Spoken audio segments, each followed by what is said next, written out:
Today's video is brought to you by ablmerch.com. Grab your 1776 hats, t-shirts, stickers, mugs, and more through the link in the description box below.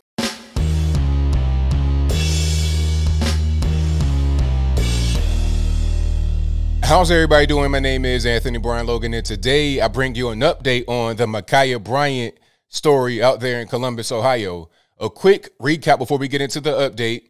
Ma'Khia Bryant, she was 15 or 16 years old and was attempting to stab a young lady out there in Columbus, but she was shot and killed by police before she was able to injure this young lady or kill her. Now, there's been all kind of controversy as a result of that. People are saying, oh, the cop shouldn't have done it. He should have pepper sprayed her, tasered her, or whatever, which is completely ridiculous because when the knife is in full swing motion and it's like right here by your head, about to enter your skull and attack the fat meat inside your noggin, when that's going on, you don't have time to be trying to prepare pepper spray or get a taser to work and all this and that. You have to end the threat immediately. The cop out there saved the young girl's life. Okay, but you got guys like LeBron James tweeting and then deleting pictures of the cop talking about you're next, meaning, okay, you got the guy Derek Chauvin, he's locked up right now, so you're going to be next. Or some guys may take that as you're going to be next, as in something happened to you. So you get ignorant things like that, but we have an update. We have a neighbor coming out and speaking in favor of the officer, and we have the foster mom coming out and giving more details of the whole story. Now, first, let's get into what the neighbor said so we can get more context into what's going on, and then we'll go from there. So without further ado, let's go ahead and roll it.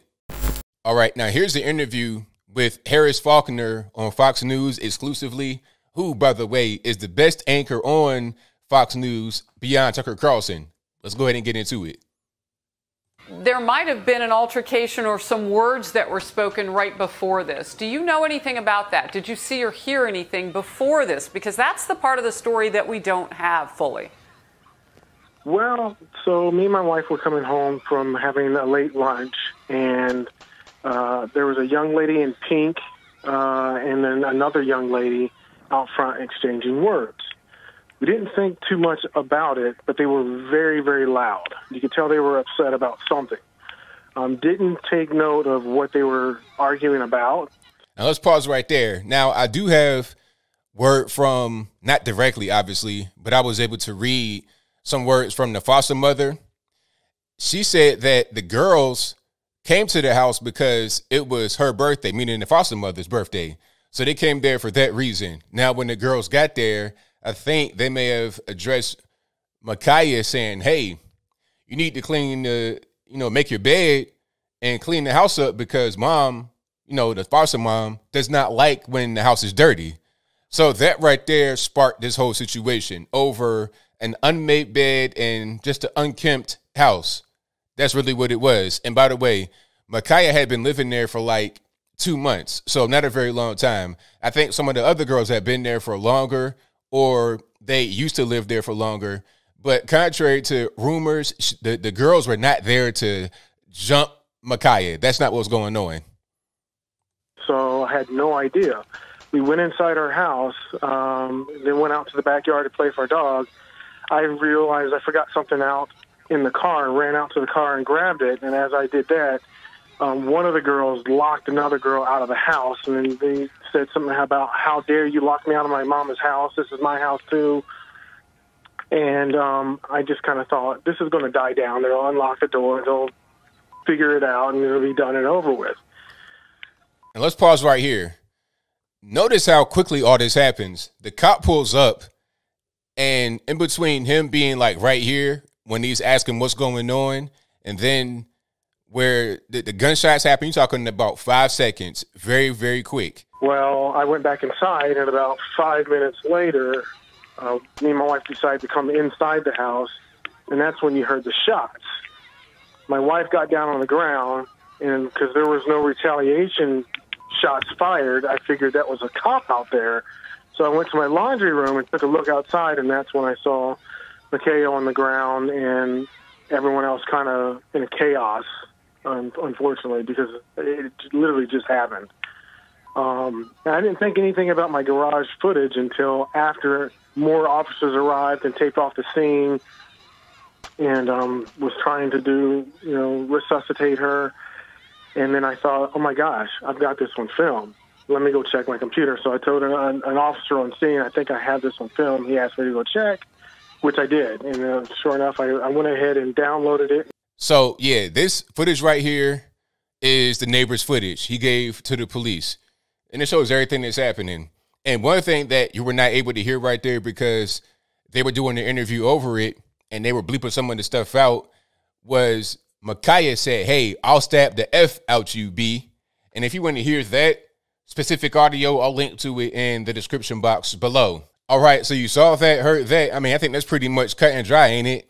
You got the neighbor saying, hey, I mean, what more could have been done? Here's the footage. It shows everything that's going on. Ma'Khia, the girl with the knife, was clearly the aggressor.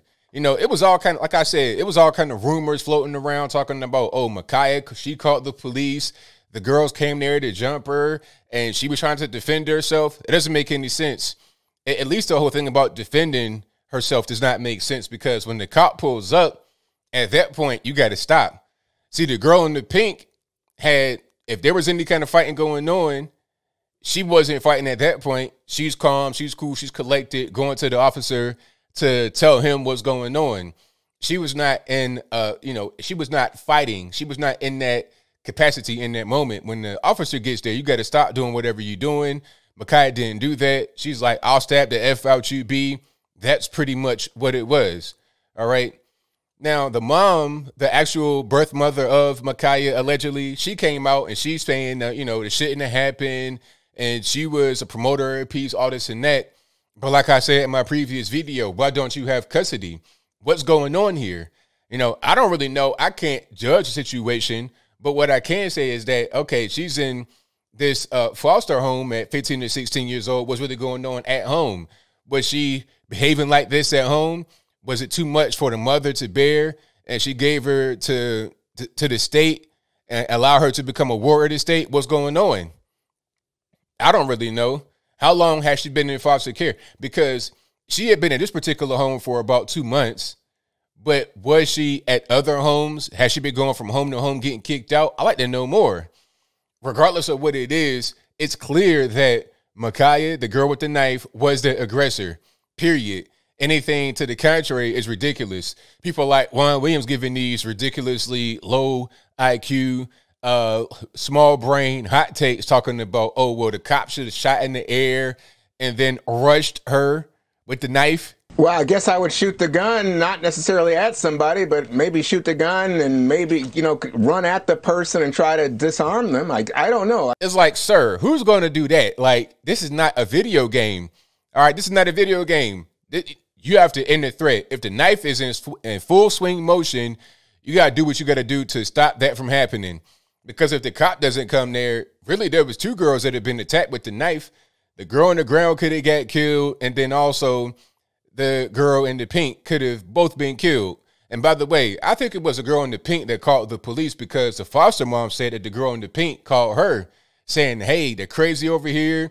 They're out of control. It was the same thing that was recorded on the 911 tape saying, they're trying to stab, all this and that. And also, the girl in the pink was recorded after this whole thing happened saying, hey, the police had to get her because Ma'Khia came at me with the knife.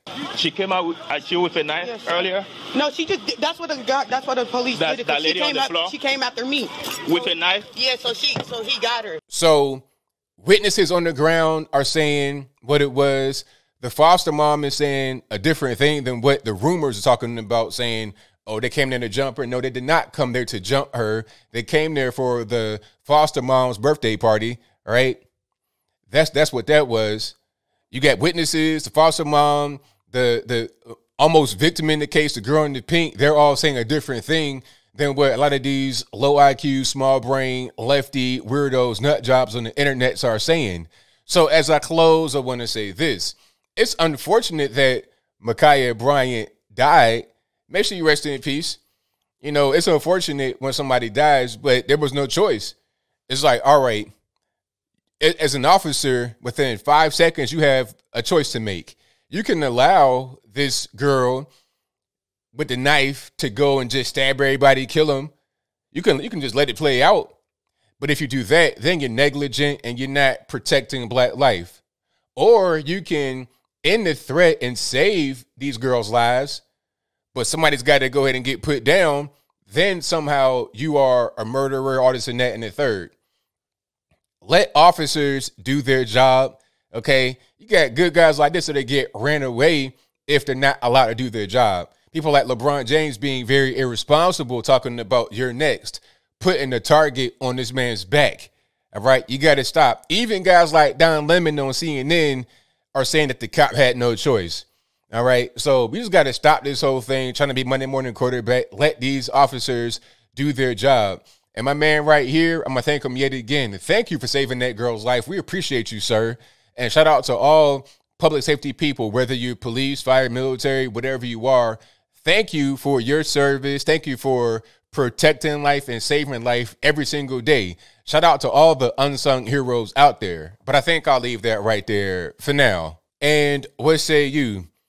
Do you think that the officer did right here? Do you think he did wrong here? Whatever your thoughts on that are, let me know in the comments below. If the officer did wrong, what was the alternative? What could he have done?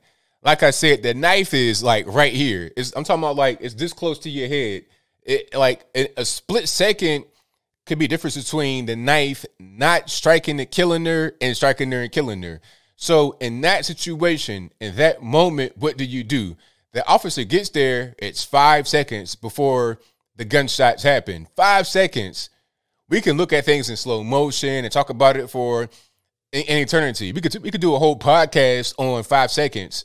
But in reality, you have 5 seconds to react. There's a lot going on. You got this man trying to curb stomp this girl on the ground.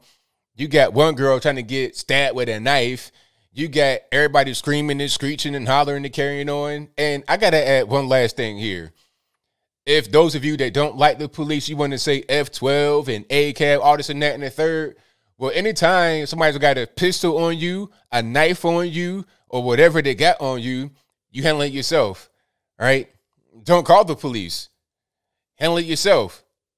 I mean, if that's how you want to do it, there's self-defense laws in this country, so if you don't want the police to be involved, if you think they're just all bad, then you do it, right? You had, 7 or 8 people and some adults that were right there. You had adults that were engaging in the fight, trying to curb stomp girls rather than breaking the fight up.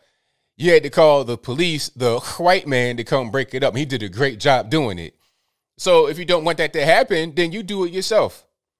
Legally, of course. I'm not advocating for any kind of violence. I'm against violence regardless of what's going on. That officer did what had to be done.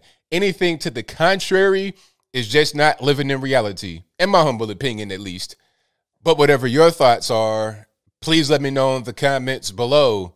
And that's all I got to say for this video. If you like what you heard, please comment, rate, share, and subscribe. Peace.